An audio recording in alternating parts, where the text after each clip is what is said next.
Thank you, sir. Mr Doocey. Thank you very much, Mr Speaker. Well, Mr Speaker, what a week. Everyone is fixated. They're talking about it up and down the country. Will the Crusaders beat the Lions on Sunday morning in Ellis Park in Joburg in South Africa, Mr Speaker?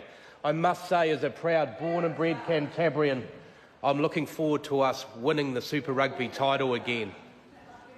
Since 2008, we've been waiting to win this title again, Mr Speaker. We are, Mr Speaker, the best rugby region in the world, and I'm looking forward to us reclaiming the title early on Sunday morning in New Zealand time. And that will give the momentum for Cantabrians to claim and expect a world-class international rugby stadium to be built in the centre of Christchurch, returning us rightly as the home of rugby in New Zealand, and I'm looking forward to that being built as part of our regeneration, the jewel in the crown, Mr Speaker. Mr Speaker, this government is delivering for New Zealanders.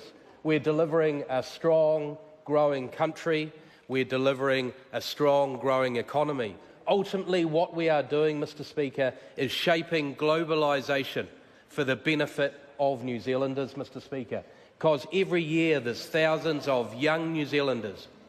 They head off and they go on their OE and they travel many countries and they quickly learn, Mr Speaker, in a globalised world, countries that are competitive, that have a developed economy, are the countries that improves the well-being and living standards of its people and protect its environment. Countries that aren't competitive and don't have a developed economy don't. It's as stark as that, Mr Speaker. It's a choice. And that's why on this side of the House, this national government, we're choosing to have a developed economy that is improving the well-being of its people. Look at any metric, Mr Speaker. A surplus of $2.7 billion forecasted to grow to 7.2. 3% GDP growth, that's the envy of all other OECD countries, Mr Speaker. An unemployment rate announced today of 4.8%. In my electorate of Waimakariri, we're tracking just under 3%. A workforce participation rate, the highest this country has ever seen. Because what we're doing, Mr Speaker, is we're backing hard-working Kiwis. We are the Working People's Party, Mr Speaker, backing hard-working people. We've created over 200,000 jobs in the last 2 years, and we'll go on to create over 200,000 jobs by 2021, Mr Speaker. Not only that, but looking to reduce our Crown debt by GDP to 10 to 15%. Some countries are 60, 80, over 100%, Mr Speaker. We're ambitious, 10 to 15% by 2025, because what we are, Mr Speaker, is we're the party of infrastructure, delivering $32 billion worth of infrastructure over the next 4 years.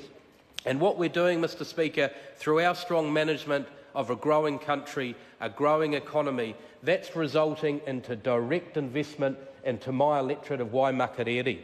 This term we opened up the new Rangiora Health Hub. That's the health hub that Annette King campaigned on with Clayton Cosgrove 3 years ago and said it was never going to happen. Well, over $10 million of local health investment into infrastructure, well, it's open. Not only is it opening, but we're relocating the Hagley Outpatients building out to Rangiora, so constituents in my electorate can have their first specialist appointment, delivering first-class health care to the doorstep of rural communities, Mr Speaker. That's all happening because we're building a new public hospital in Christchurch, as well as the recently opened hospital in Burwood. $1 billion worth of investment into Greater Christchurch for health infrastructure. But it doesn't stop there, Mr Speaker. I've got $400 million going into 2 new motorway projects, the Western Belfast Bypass and the Northern Corridor, bringing reliable travel times and uncongested roads to frustrated Waimakariri commuters, Mr Speaker. And ultimately, Mr Speaker, the jewel in the crown, this year we've got 10 schools opening new modern learning environments, Mr Speaker. First class, 21st century technology, empowering our young people. They can go on to achieve their full potential and achieve in a globalised world. Thank you, Mr Speaker. I call Todd Muller. Thank you, Mr Speaker. In my contribution this afternoon, I'd like to